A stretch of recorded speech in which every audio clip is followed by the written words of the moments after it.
আসসালামু আলাইকুম। আজকে আমি গরুর মাংস রান্না করব। গরুর মাংসটা মাখায় কেউ বসাইতে পারে, কেউ কষায় বসাইতে পারে। আমি আজকে মাখায় বসাবো। আমি এখানে গরুর মাংস দিয়ে দিয়েছি, আর এখানে পেঁয়াজ কুচি দিব। পেঁয়াজ কুচি, এখানে দারচিনি, এলাচ, তেজপাতা,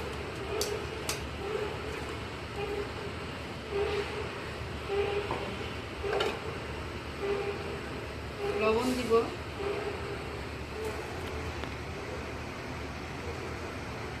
আদা বাটা, রসুন বাটা।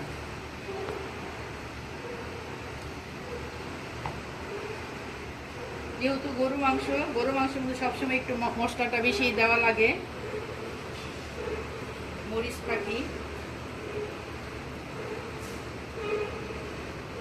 ধনিয়া পাখি, হলুদ পাখি। গরুর মাংসের মধ্যে একটু মশলা বেশি দেওয়া লাগে।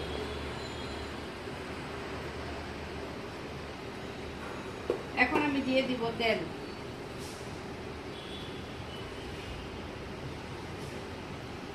এখন সবকিছু একত্রে দেওয়ার পরে আমি নিজ হাত দিয়ে মাখায় দিব। মাখায় দিলে ভালো হবে।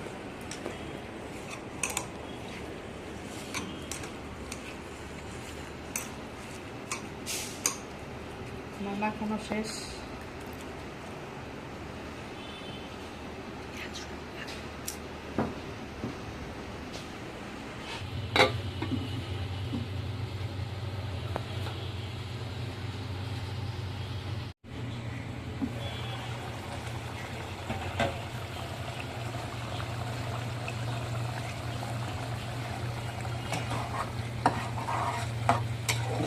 গরুর মাংসটা কষানো হয়ে গেছে, এখন আমি পানি দিব।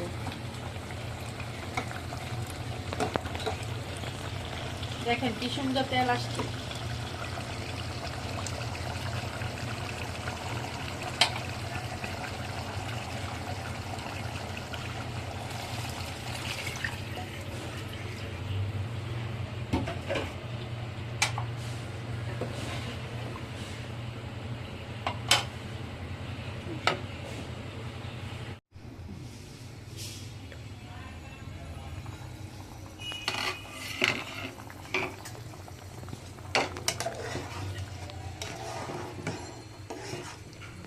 সিদ্ধ হয়ে গেছে।